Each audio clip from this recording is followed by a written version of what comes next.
3. The economics of family. The word property, once one of the most highly regarded words in the English language, has come in recent years to have a bad connotation because of the deliberate assaults on the concept by socialists. The word, however, was important enough to be a basic aspect of freedom to men during the War of Independence, when a rallying cry was, "Liberty and property." Now, however, even those who most defend property wince at its broader usage, the inclusion of people. Thus, most women would bridle at being described as property. But the word property should be regarded instead as a very high, possessive and affectionate term rather than a cold one.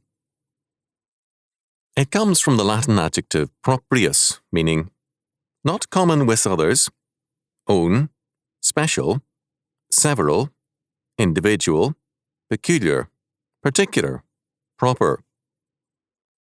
It also has the sense of lasting, constant, enduring, permanent.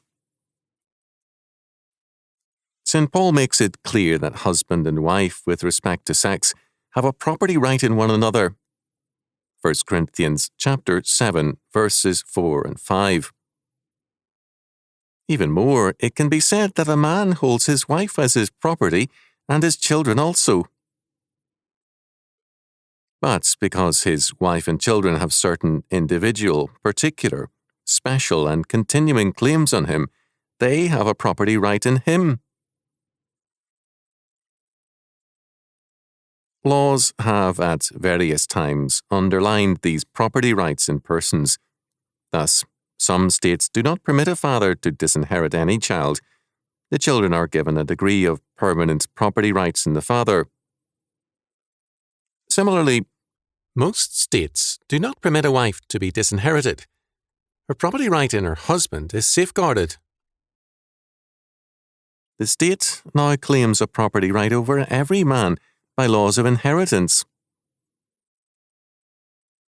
At one time, the laws of Rome permitted the father to sell his children in terms of his property right, a power very common throughout history. The rationale of this power has been the protection of the family, to maintain the continuing life of the family in a time of economic crisis. A younger member, often a girl, was sold on the principle that it was better for the family to survive a crisis by losing one member than for all to go under in starvation. In Japan, the sale of daughters to houses of prostitution to survive economic crises is still practiced. Such practices were routine and normal in biblical times. They were barred to Hebrews by biblical law. "There shall be no whore of the daughters of Israel, nor a sodomite of the sons of Israel." Deuteronomy chapter 23, verse 17. "Do not prostitute thy daughter, to cause her to be a whore, lest the land fall to whoredom, and the land become full of wickedness. Ye shall keep my Sabbaths, and reverence my sanctuary. I am the Lord." Leviticus chapter 19, verses 29 and 30. This way out of economic crisis is thus strongly forbidden by the law. Even more significant is the fact that in Leviticus chapter 19, verses 29 and 30, this bar on prostitution is clearly associated with Sabbath keeping and reverence for the sanctuary. The two verses are in effect one law, and they are separated from the other verses by the declaration, "I am the Lord." Man's rest in the Lord requires a godly care and oversight with respect to his children, and a reverence for the sanctuary is incompatible with a sale of children into prostitution. Only in one sense could a father, quote-unquote, sell a daughter under biblical law into marriage. This appears in Exodus chapter 21, verses 7 to 11.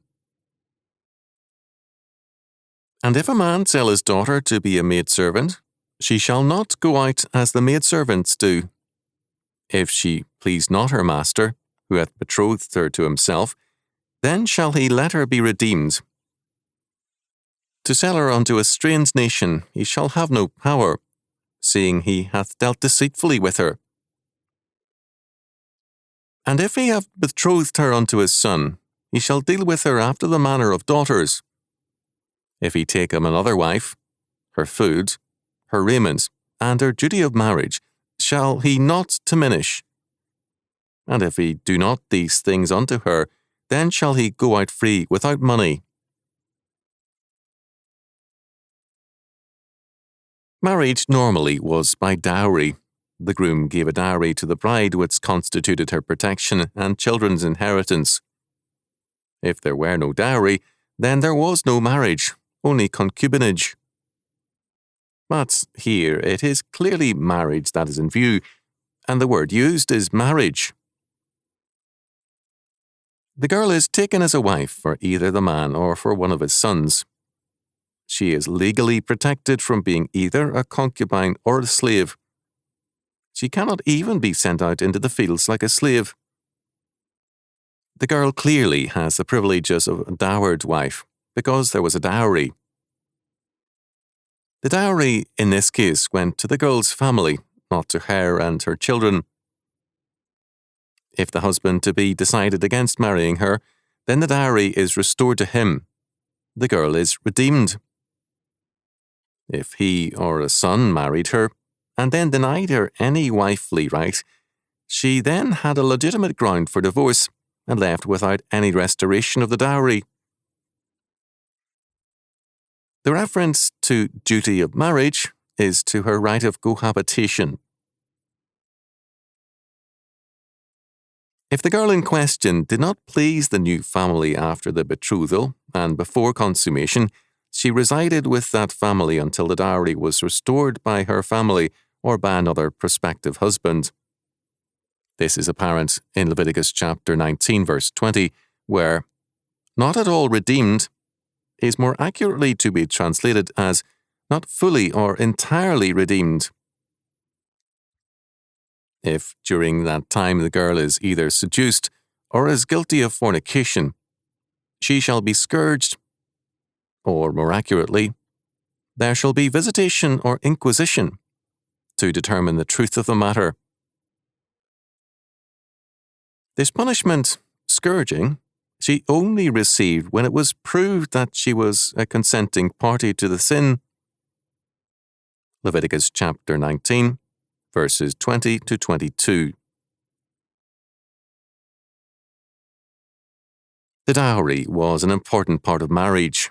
We meet it first in Jacob, who worked 7 years for Laban to earn a dowry for Rachel, Genesis chapter 29, verse 18. The pay for this service belonged to the bride as her dowry, and Rachel and Leah could indignantly speak of themselves as having been sold by their father, because he had withheld from them their dowry. Genesis chapter 31, verses 14 and 15. It was the family capital. It represented the wife's security in case of divorce where the husband was at fault. If she were at fault, she forfeited it. She could not alienate it from her children. There are indications that the normal dowry was about 3 years' wages.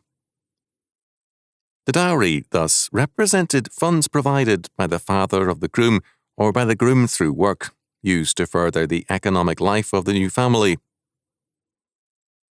If the father of the bride added to this, it was his privilege and customary, but the basic dowry was from the groom or his family. The dowry was thus the father's blessing on his son's marriage, or a test of the young man's character in working for it. An unusual dowry appears in Saul's demand of David, 100 foreskins of the Philistines, 1 Samuel chapter 18, verses 25 to 27. Saul offered a test he felt would be too difficult for David to meet, but which David met. The European dowry is a reversal of the biblical principle. The girl's father provides it as a gift to the groom. This has led to an unhealthy situation with respect to marriage and the family. Girls become, in such a system, a liability. In 14th and 15th century Italy, fathers came to dread the birth of a girl child in view of the large dowry they would have to provide for her, and every year the prices in the marriage market rose. This led to a virtual destruction of the family, whereas the biblical dowry strengthened the family. The groom wanted the highest price before accepting a girl, and the father shopped for someone who would not bankrupt him by his demands. The protests of the clergy were to no avail. In its biblical form, the dowry had as its purpose an economic foundation for the new family. This aspect long lingered in America. According to an old American custom, the father of the bride gave her a cow, which was intended to be the mother of a new herd to supply milk and meat for the new family. In cases of seduction and rape, the guilty party had to endower the girl with the dowry of a virgin. If marriage followed, he lost permanently any right of divorce as well. Exodus chapter 22, verses 16 and 17, Deuteronomy chapter 22, verses 28 and 29. If not, the girl in such a case went into her marriage to another man with a double dowry, one of 50 shekels of silver from her seducer and another from her husband.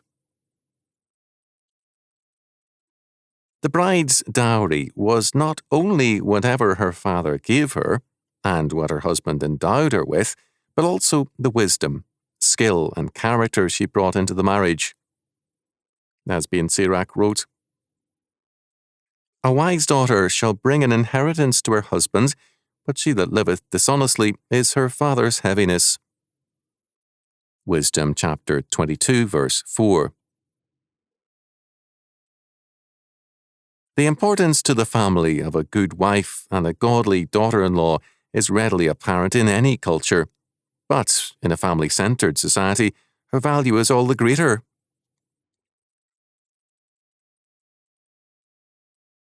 Ben Sirach commented on these things very plainly. "A wicked woman is a chafing ox yoke. Taking hold of her is like grasping a scorpion. A drunken woman gets very angry and does not even cover up her own shame. A woman's immorality is revealed by her roving looks and by her eyelids. Keep a close watch over a headstrong daughter, for if she is allowed her liberty, she may take advantage of it. Keep watch over a roving eye, and do not be surprised if it offends against you. Like a thirsty traveller who opens his mouth and drinks of any water that is near, she will sit down before every tent peg and open her quiver to the arrow." The grace of a wife delights her husband, and her knowledge fattens his bones. A silent wife is a gift from the Lord, and a well-trained spirit is beyond estimation. A modest wife is blessing after blessing, and a self-controlled spirit no scale can weigh. Like the sun rising on the Lord's loftiest heights is the beauty of a good woman as she keeps her house in order. Like a lamp shining on the holy lampstand is a beautiful face on a good figure. Like gold pillars on silver bases are beautiful feet with shapely heels. Wisdom chapter 26, verses 7 to 18. This clearly reflected a popular Hebraic standard. The biblical position is better stated in Proverbs chapter 31, verses 10 to 31. A conspicuous difference is that Ben Sirach reflected a common taste for a silent wife, This is not the biblical requirement, which reads, "She openeth her mouth with wisdom, and in her tongue is a law of kindness." Proverbs chapter 31, verse 26. Ben Sirach called for a silent wife. God speaks instead of a talking wife, but one who speaks with wisdom and in kindness. Men as sinners prefer Ben Sirach's standard, and women as sinners want the privilege and right of speech without the requirement of wisdom and kindness. It should be added, before leaving the subject of the dowry, that, since this often involved the family exercised considerable authority and often chose the wife. In the case of Isaac, his wife Rebekah was chosen by his parent, who provided the dowry. Isaac delighted in his chosen bride. In Jacob's case, Jacob chose Rachel and provided his own dowry. The element of parental choice was not absent in Jacob's case, in that both Rebekah and Isaac sent Jacob to Paddan Aram to marry, Genesis chapter 27, verse 46, to chapter 28, verse 9. Neither was the groom's concurrence in the parental choice absent from the arranged marriage. The whole point of the law of Exodus chapter 21 verses 7 to 11, the quote-unquote sale of a daughter, has reference to this. The girl in the household of the new family may or may not meet the approval of the prospective groom, and if not, in that case, she is to be redeemed. Another basic aspect of the economics of the family is the fact of support. This has a double aspect. First, the parents have a duty to provide for the children, to support them materially and spiritually. Christian education is a basic aspect of this support. The parents have an obligation to feed and clothe the child, both body and soul, and they are accountable to God for the discharge of this duty. Second, the children, when adults, have a duty also in this respect, to provide for their parents materially and spiritually as needed. Ben Sirach referred to this duty in Wisdom chapter 3, verses 12 and 16. This duty was emphatically underscored by Jesus Christ, who, from the cross, committed his mother Mary to St. John for care and support. "Woman, behold thy son." Then said he to the disciple, "Behold, thy mother." John chapter 19, verses 26 and 27. The oral statements of a dying criminal were a legal testament, as Buckler pointed out. Dahlman has shown that among the rights and responsibilities of a dying criminal was the testamentary disposition of his estate and rights. For instance, Jewish marital legislation insisted that everything should be definitely settled before it was too late. It happened, for instance, that one who was crucified gave his wife, shortly before expiring, freedom to marry again, and so a bill of divorcement could be written out, which entitled her to marry another man before the actual death of her present husband. The case of our Lord was parallel to that of a married man, in that a principle of dominium was at stake. As the firstborn of Mary, he had both the authority and responsibility which would have devolved on her second son, James. The automatic devolution was apparently undesirable, so our Lord used the authority he possessed as a dying criminal to commit her to the care of one whom he could trust, the beloved disciple.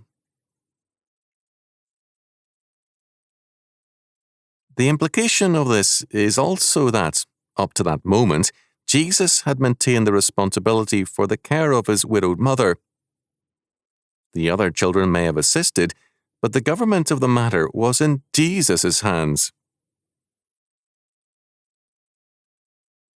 Jesus also condemned those who gave to God but did not fulfill the responsibility of supporting their parents.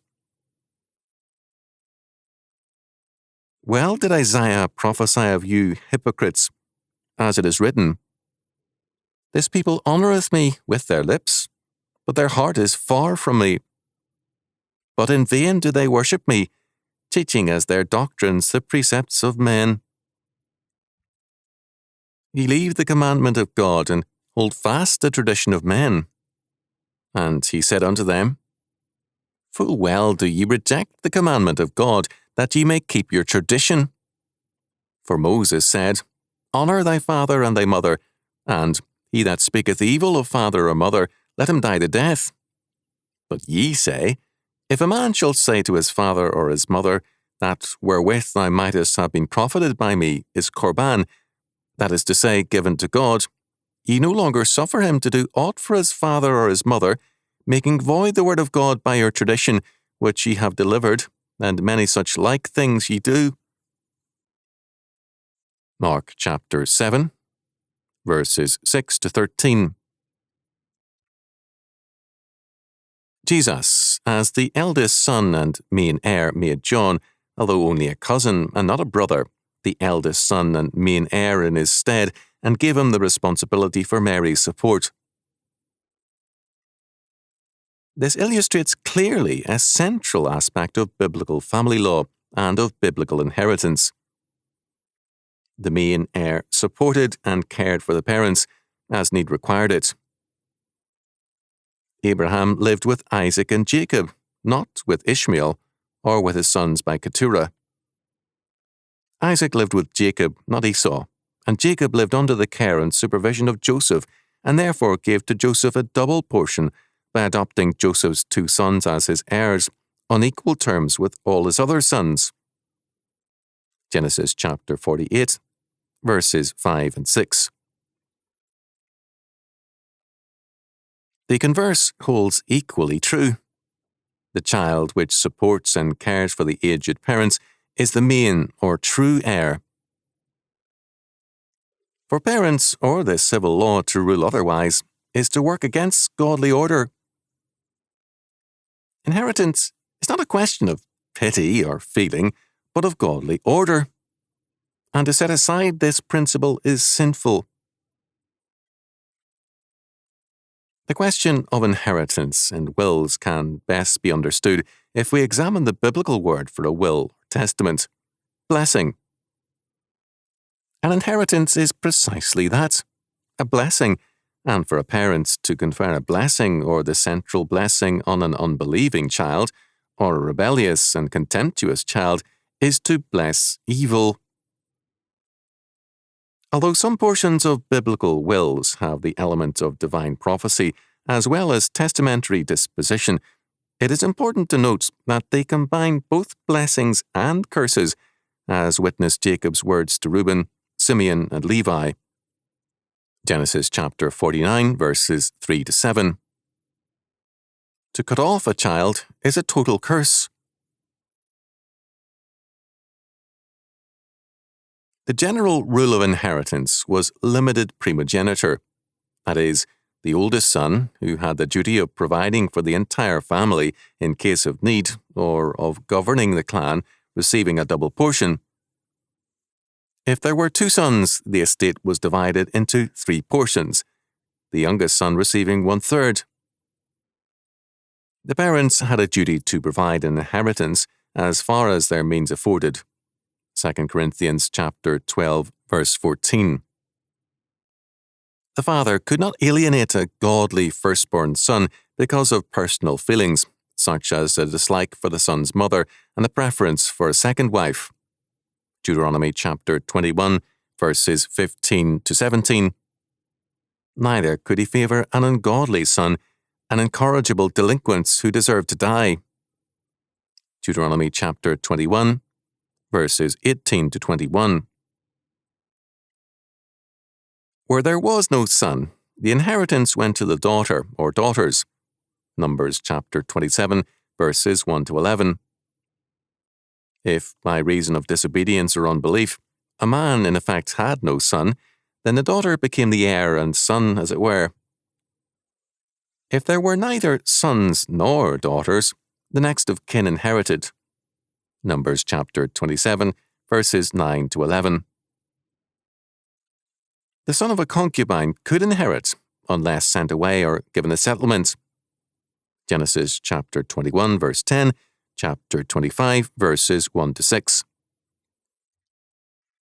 A maid could be her mistress's heir. Proverbs chapter 30, verse 23.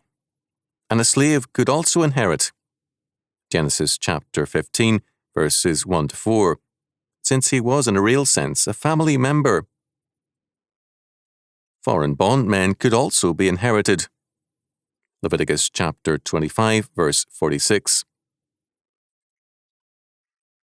The inheritance of one tribe could not be transferred to another. That is, the land of one area could not be alienated. Numbers chapter 36, verses 1 to 12. A prince could give property to his sons as their inheritance, but not to a servant, lest this become a means of rewarding them to the detriment of his family. Ezekiel chapter 46, verses 16 and 17. If some land were given by a prince to his servant, it reverted at the year of liberty to the prince's sons.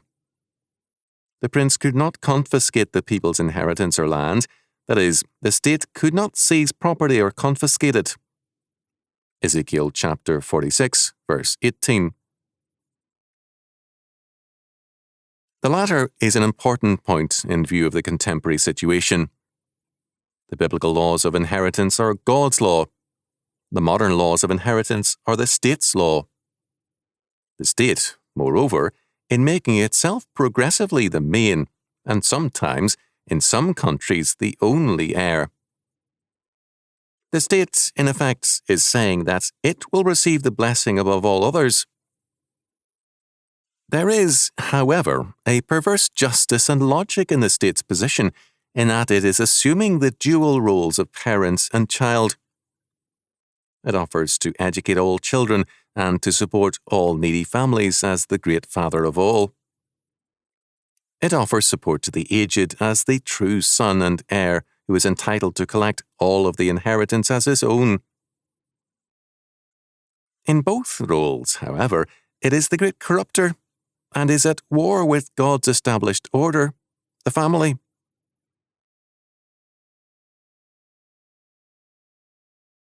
A final aspect of the economics of the family, throughout history, the basic welfare agency has been the family.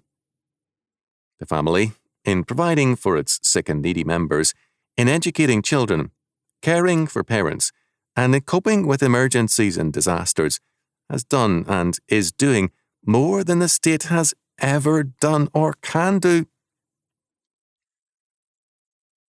The state's intrusion into the realm of welfare and education leads to the bankrupting of people and states and to the progressive deterioration of character. The family is strengthened by its discharge of those duties which always lead to the decline of welfare states.